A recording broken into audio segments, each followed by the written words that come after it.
अनाथ बेटा रूपा और शेखर सरिता विहार में रहते हैं। वो अपनी जिंदगी में बेहद खुश होते हैं। दोनों का शौर्य नाम का एक बेटा भी होता है, जिस पर दोनों ही अपनी जान छिड़कते हैं। शेखर, अब तो आप शौर्य को अपनी गोद से नीचे उतार दीजिए। उसके सोने का टाइम हो रहा है।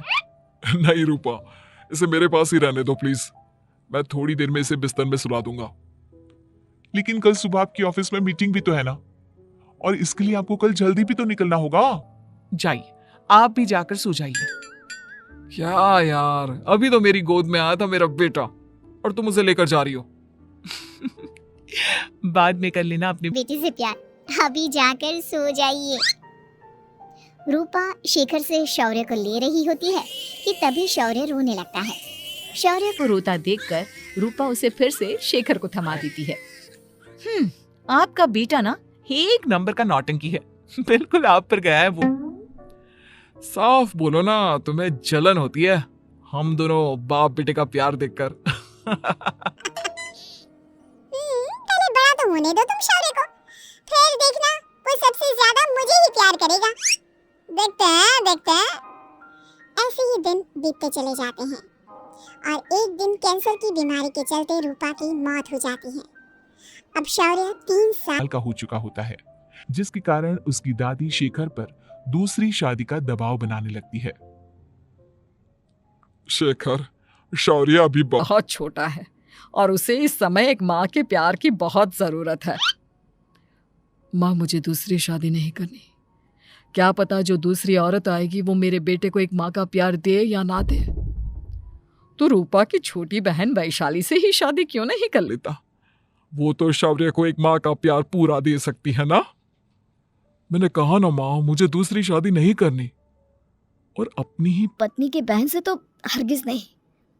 ऊपर से अगर रूपा देख रही होगी तो वो क्या सोचेगी? अपने लिए ना सही, लेकिन तुझे शौर्य के लिए तो शादी करनी ही पड़ेगी ना बेटा।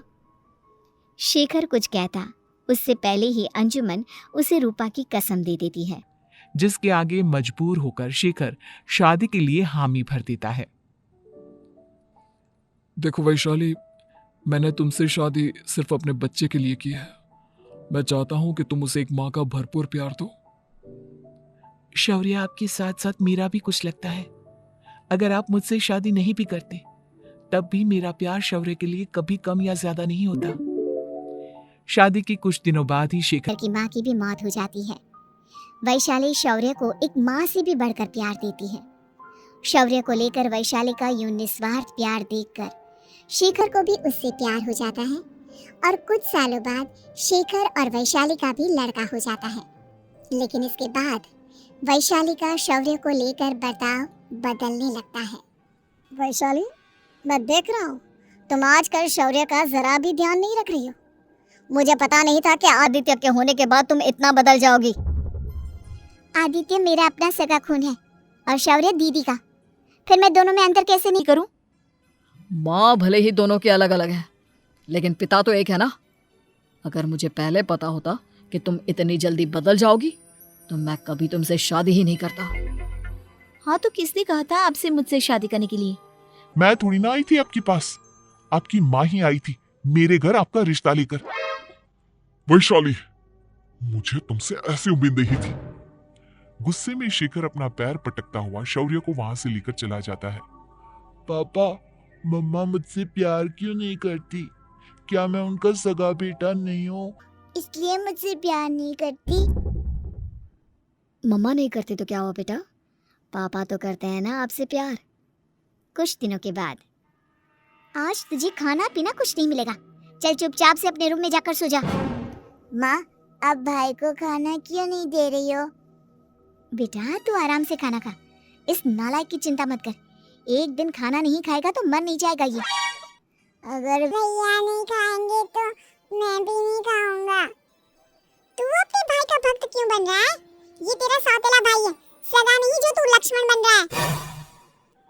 माँ को इतना भी नहीं मालूम, श्री राम और लक्ष्मण सगे भाई नहीं थे। श्री राम माता कौशल्या और लक्ष्मण माता सुमित्रा की कोख से जन्मे थे।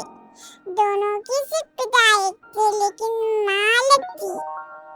मुझे ज्यादा ज्ञान देने की जरूरत नहीं है, ये सतयुग और त्रेता युग नहीं है, समझे? हाँ, बड़ा भाई का चमचा। इतना कहकर वैशाली वहां से चली जाती है, जिसके कुछ टाइम बाद शिखर वहां आता है और आदित्य उसे सारी बात बताता है। मुझे माफ कर दो शौर्य, तुम्हारी माँ के जाने के बाद मुझे दूसरी शादी का फैसला करना ही नहीं चाहिए था। अगर मैं दूसरी शादी नहीं करता तो शायद आज तुम्हारी ये हालत ना होती।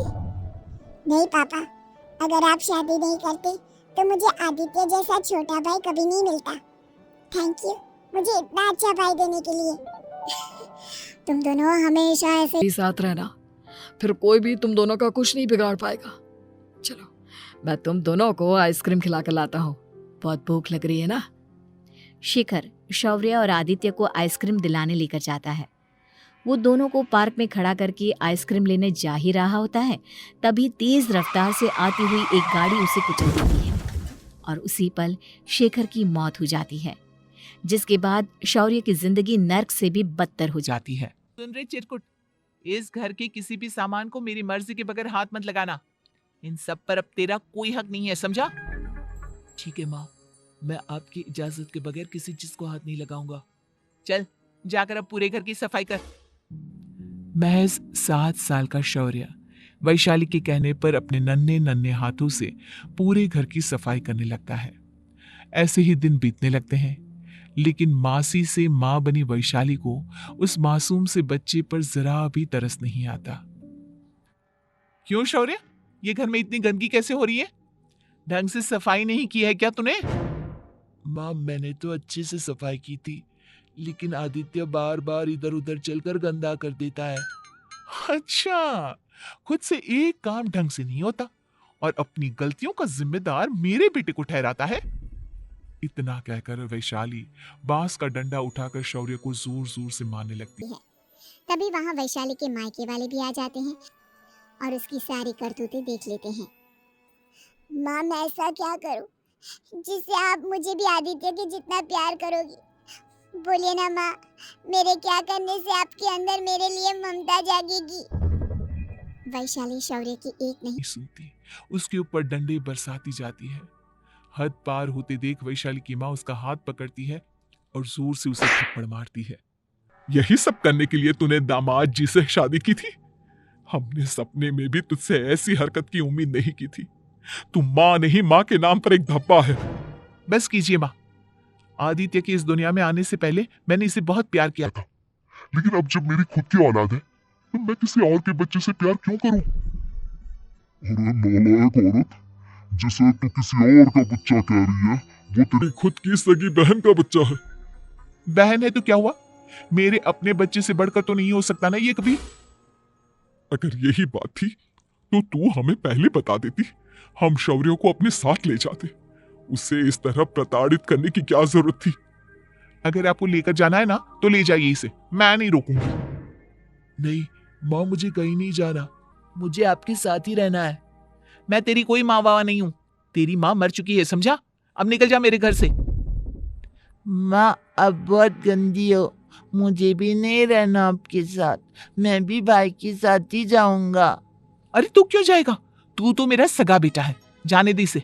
हम यहाँ ऐश से रहेंगे। तुम्हारे पापा बहुत सारी जमीन जायदाद छोड़ गए हैं तुम्हारे लिए।